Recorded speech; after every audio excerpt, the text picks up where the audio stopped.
each and every one is going to give us your word. Praise the word is about us, our feelings. The word coming is present, the word coming is going to be Olinga kujakala kutukubi kumazanga tulimetegefu okuli ekikano kino tugenda okusinza omwoyo abeereko atukolemu omulimu ffe kama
nga mubanja naye nga nabivaako kati nenzuukuka kumakya esala zaali tezinawera ssaawa 10 n'ensaba nengaba Katonda bemmanja nsaba abakwateko bansasula amiina olinza okuwuliranga ekitaliyo naye kyaliwo sasaba nnyo nebivaako nenneemaka nasooka kumakya kusaba 12 okwetegeka okujja mu ssomero nengerera ku ssimu nasaba tezinawera ssaawa 10 nesangako mu meseji oyo omukyala gwe nali ndava nako yayateeryeko balansi wange era yabisaako ssaawa 10 ez'ekiro imagi Yakobo 4:1 entalo zivaamu n'okulwana kuvaamu mu ekyo kibuuzo entalo n'okulwana zivaamu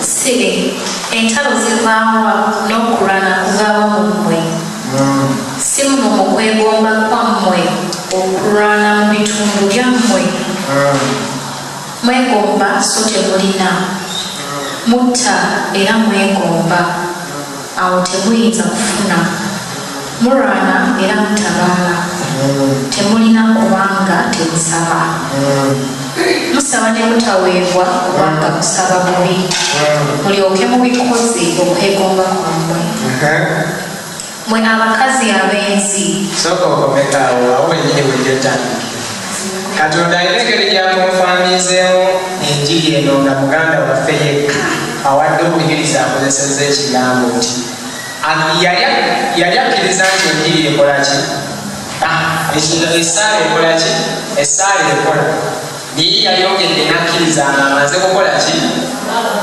ekigambo kikugambe kitya nti temulina kubanga ki tandikira ku bakyala abo mwe abakazi abenzi temumanyi ng'omukwano gw'ensi bwe bulabe bwa Katonda omukwano gw'ensi bwe bulabe bwa Katonda kale omuntu yenna bw'ayagala okubeera mu mukwano gw'ensi yeefuula mulabe wa Katonda omuntu yenna bw'ayagala okubeera mulabe w'engumba bw'ayagala okubeera mu mukwano gw'ensi abeera mulabe wa Katonda tuddeyo ku mutwe gwaffe kiki ekyandikuleetedde okwekkiranya ekiyinza okuleetera okwekkiranya kubanga olina kyoyagala ate mu kukyagala okifuna olina okubaako by'oyitamu okubiyitamu biyinza okwetaaga okubaako by'osuula biyinza oba ebituufu okufuna kibi ekiyayanirwa olw'okwagala kw'ensi ntegeereza soma oba mulowooza nti ekyawandiikibwa kyogerera bwereere omwoyo gwe yatuuza mu ffe omwoyo atuula mu ffe gwegomba okuleeta obuggya oba mulowooza ng'ekyawandiikibwa kyogerera bwereere omwoyo gwe yatuuza mu ffe gwegomba okuleeta obuggya tusoma ne tulaba nti Katonda bw'ali jealous naye ne tukitwala nga kiri ku silver plate bwekiti ne tukireka nga gwe bwewandifunyeyo mukwano gwo nga toyagala afune mukwano mulala owulira alina kubeera naawe wekka ne Katonda bw'ati bw'ali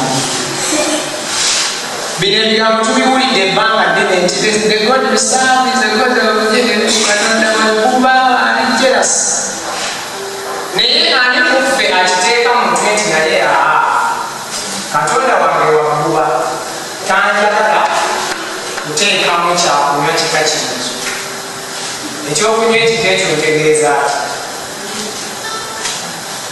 ebitamiiza nga tokyakuba ssimu naye ate mwogerezeganya ne muganda we gwabeera naye ku WhatsApp ajja gamba muzzukulu nfunirayo akasimu ka WhatsApp nsobole nange okwogera naawe tagoberedde omulembe kati kati byonna bye basindika bijja kutuukako. Oba Facebook balaze mukaba nga ku timeline ye bijja kutuukako naye nga influence evudde mwani ku ggwe. Kati gwe kennyini osobola okubeera ate ekyokulwanyisa Katonda kyakozesa omulembe omukadde ne gutasoba n'ogwaffe ne gusigala nga guli ku bwa Katonda. Buli wenaaweebwa omukisa okuyimirira wange ngenda kukwogera ebigambo bino bya butuukirivu. Abavubuka tutuukirire.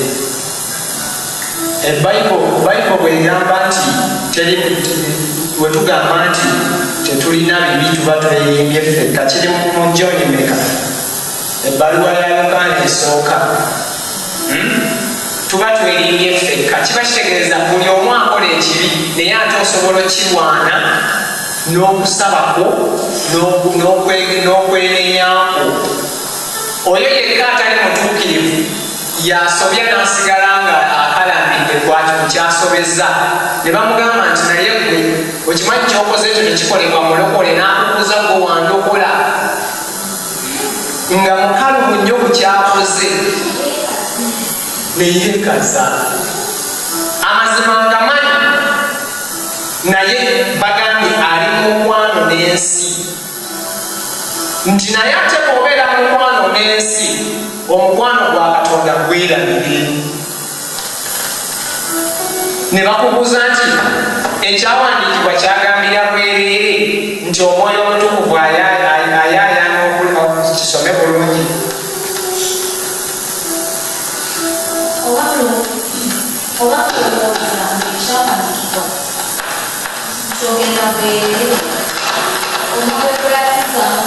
Anti batwayitadde kuleero Omwoyo gweyasuubiza mu ffe gwegomba okuleeta omujja, naye yeeyongera okugaba ekisa. Kyekiva twogera nti Katonda alwana n'abamalala naye abawombeefu abawa ekisa. Katonda agenda kulwana naawe paka ng'ovuddemu amalala. Akyawa ekibi naye ate ayagala aboonoona. Kale kitegeeza nti obusungu bwa Katonda bwe bukujjako bugenda kuyingira mu kunaaziemu ekibi kyakyawa, gwe bukuleke ng'okoze eki ng'oterere. Kati bw'oba okutte ku ssaalayo mu kisenge kyo okukamidde ku kitanda kyo, musabeho obusungu bwe bukukyalire.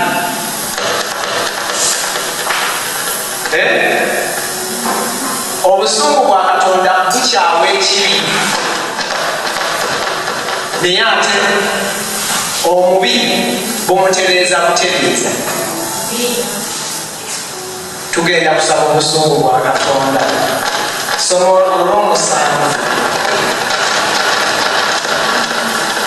Kale mujengulukukirenga Katonda, naye mulwanenga ne Setaani naye anaabadduka. Mulina n'obuyinza obwo. Bw'omala n'osalawo nti kati ngenda kusinza Katonda, ajja kujja gy'oli. Naye ate olina n'obuyinza obugamba nti Setaani nkweso ye, kuba buli omu bwe yali ayatula ndowooza bagamba nti Setaani nkwegaana n'ebikolwa bye byonna nkolaki byegaana. Wali otuukiriza kyawandiikibwa kino nti kati you're submitting to God and resisting the devil.